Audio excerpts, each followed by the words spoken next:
I love this for the New York Islanders as they have several prospects participating in the 2025 Summer Showcase for the World Junior Championships. We're going to discuss this on this episode of Islanders Digest and what this means for the future of the Islanders.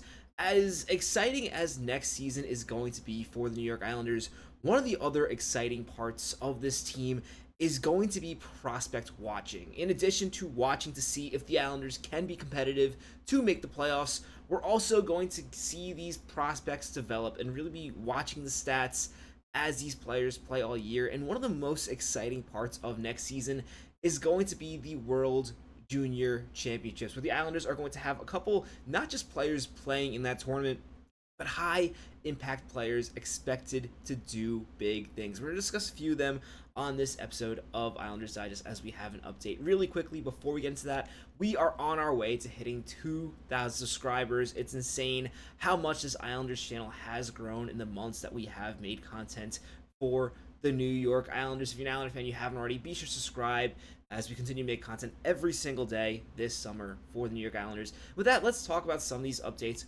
for this showcase. And notably, Mathew Schaefer and Kashawn Aitcheson have been invited to play for Hockey Canada at the World Junior Summer Showcase. No surprise, Schaefer is obviously going to make this team, assuming he does not make the Islanders, which is something we're going to have to keep a close eye on as this season goes on. And what's going to be really interesting to see in this summer showcase is watching him practice with other defensemen such as Vuom and Preka for the Calgary Flames, two defensemen who are expected to make the NHL this season. Dickinson is another player who is currently invited for Canada, and it's going to be really cool to see how Schaefer shakes up against these prospects. Obviously, Schaefer is by miles the best defensive prospect for the New York Islanders, but getting to see him play with the best defensive prospects in the NHL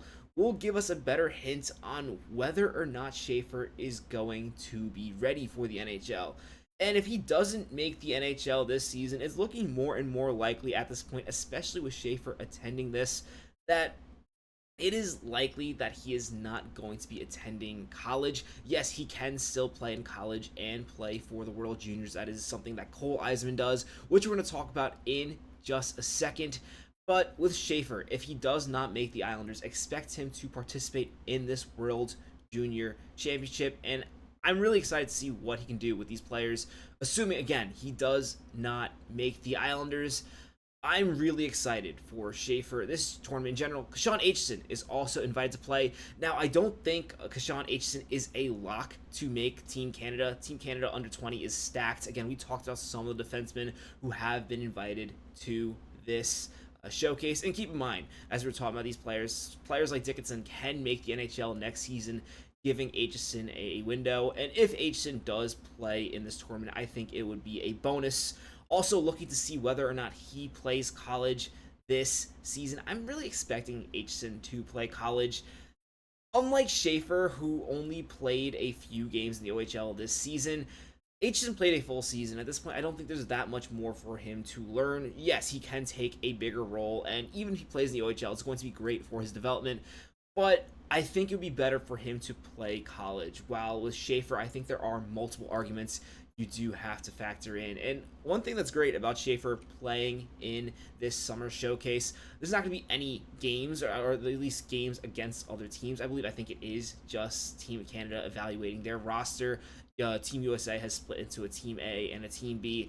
But with Schaefer, I think the big thing to look at here is you got to remember, he did not play this season. He missed so many games. So just being on the ice with his peers, while I think other prospects such as Victor Ekland, who notably got an invitation to the Summer Showcase and decided not to show up because it wasn't really ideal for what he's trying to do as a professional, for a player like Schaefer, all this ice time is incredibly valuable as he tries to catch up, and playing with the best prospects in the world, this is the perfect position for him to be in right now. Again, as we talked about, he only played 17 games. This experience, I think, is much more valuable to Schaefer than it is for other prospects. Notably, Gavin McKenna is also there for Islander fans who are expecting a worse season than I'm expecting and are excited for him. So they're getting acquainted. So that's something to note. And now I think we have to talk a bit about Cole Eiserman, who I think is looking to have a bigger role this season with Team USA. Last season in the World Junior Championship, Cole Eiserman scored some big goals for Team USA. He had some big moments, but if you actually watched, he wasn't a regular part of the team. He was kind of like a 13th forward.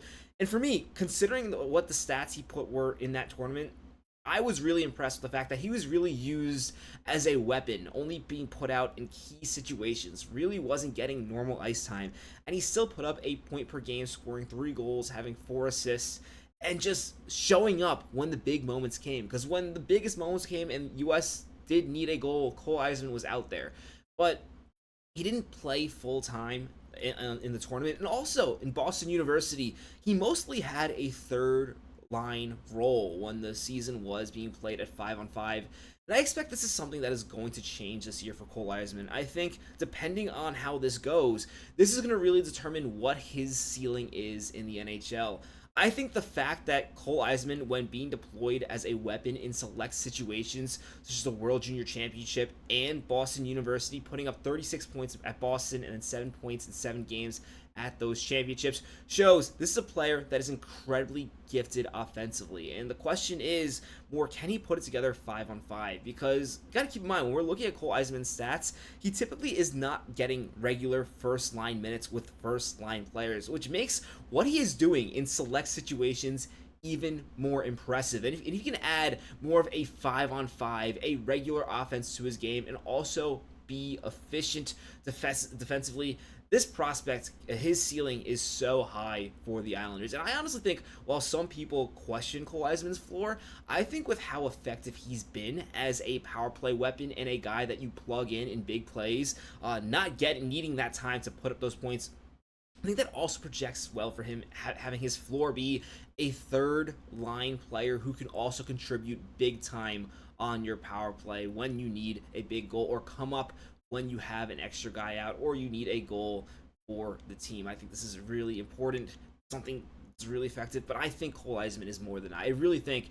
And when you talk to some of his BU teammates and his coach as well, who is thrilled to have him coming back to the Terriers now that his coach is also returning, his teammate Cole Hudson said Cole's becoming a pro off the ice. Little things, honestly, I've taken things from him, but don't tell him that. I love the relationship these two players have. I actually kind of would like to see them play apart a little bit more, just because I want to see Cole Eiserman really work with other players. I feel the same way about Camille Mandark.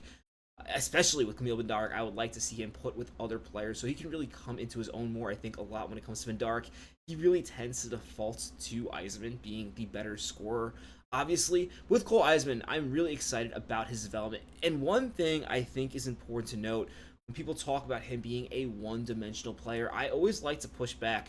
Because with Cole Eiserman, yes, he's working on those other parts of his game, but the key there is he's working on it. We've seen plenty of players in the NHL who develop that scoring, and they don't really care for other elements of the game. I think a big example, and one that Cole Eiserman was compared to, was Patrik Laine, where Patrik Laine didn't really give a damn about the defensive zone. Well, Cole Eiserman, even though it's not a finished product there, he really talks in interviews about how he wants to work on that. He takes pride in earning stickers for BU every time he blocks a shot or makes a big hit. It's something that he cares about, and that energy and really caring about his all-rounded game, I think, is going to take Cole Eiserman a long way, and I'm super excited to see this prospect and what he becomes after this World Junior Championship, because I think there's no doubt that Cole Eiserman will be making Team USA, especially after what he did last year. I think he'll have a bigger role, which is exactly what I want to see.